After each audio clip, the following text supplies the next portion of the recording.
Good day, I'm Theodore Henry, and this is your JIS News for Friday, July 14. Government has opened 2 new restorative justice centers in the corporate area. The Denham Town and Tivoli Gardens Restorative Justice Centers were opened yesterday. They are staffed with trained facilitators and provide a program of intervention, mediation, and resolution for residents in volatile communities. So, members of Tivoli, this is your opportunity. If any conflict arise, and especially to hold a hand out to Denham Town and let us ease the tension. And that is why we are bringing these centers to you, so that if there are problems, you can utilize them so that peace can reign across these communities and across Jamaica. Prime Minister Andrew Holness says establishing these centers is a strategic move to support the fight against crime and violence. Providing access to efficient, undelayed, and certain public justice systems is critical to eliminating the space for criminals to set up their own private justice systems. So it is absolutely important when we talk about national security that we provide access to the public justice system. The Tivoli and Denham Town centers add to facilities that have already opened in Trenchtown and Tower Hill in Kingston and communities in St. Catherine, Clarendon, Westmoreland, and St. James. Meanwhile, Prime Minister Andrew Holness is urging residents of St. Thomas to shun criminals and continue to lower their crime rate. When you see the criminals start to come here because of the development, run them. Don't take them into your house and take them on as new boyfriend and new girlfriend. Run them.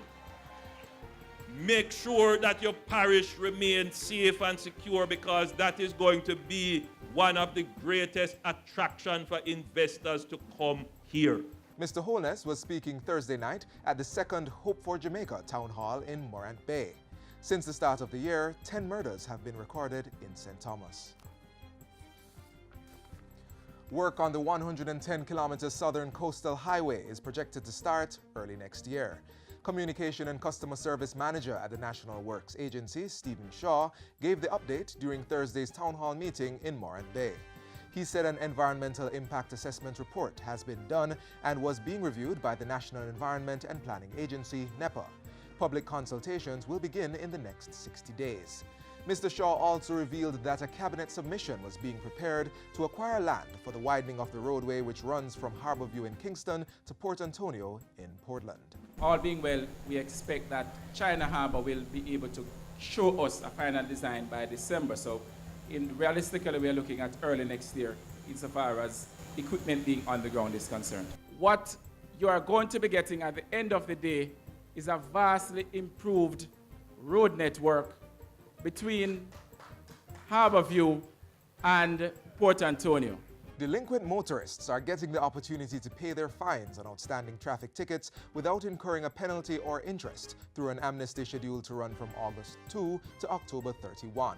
The 3-month amnesty has been provided under the Road Traffic Temporary Ticket Amnesty Bill, which was passed in the House of Representatives on Tuesday.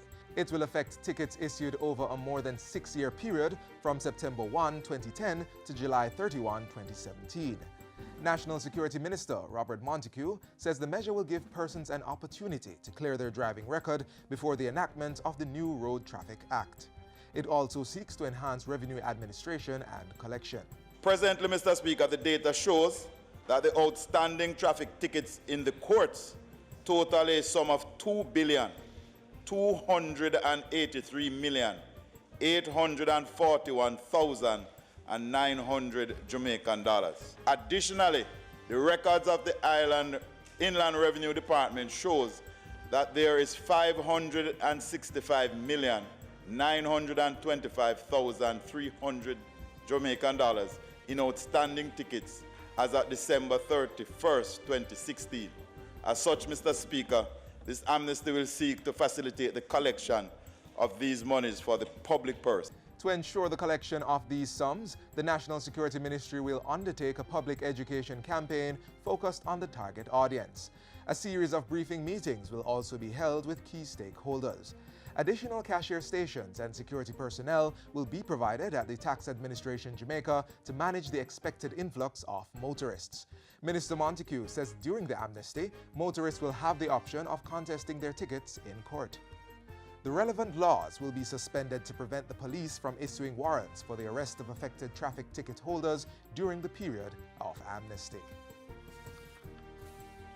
And finally, Tax Administration Jamaica, TAJ, says its property tax system has now been updated to reflect the 2017-2018 assessments for strata properties in line with the new rates announced by the Finance Minister in Parliament earlier this year. The strata property assessments are now available on the TAJ's website through the property tax online query when making an online payment, as well as at any tax office. Previously, strata property tax was calculated on the total value of the entire parcel, which meant that the value fell in a higher band and therefore attracted a higher tax. It has been changed to allow for the property tax to be calculated on an individual strata owner's share of the total unimproved value of the parcel. Property owners who object to their valuation or face difficulties making payments can get details on various relief options via a special information hub on the TAJ website at jamaicatax.gov.jm. And that's it for JIS News Today. I'm Theodore Henry. Thanks for watching.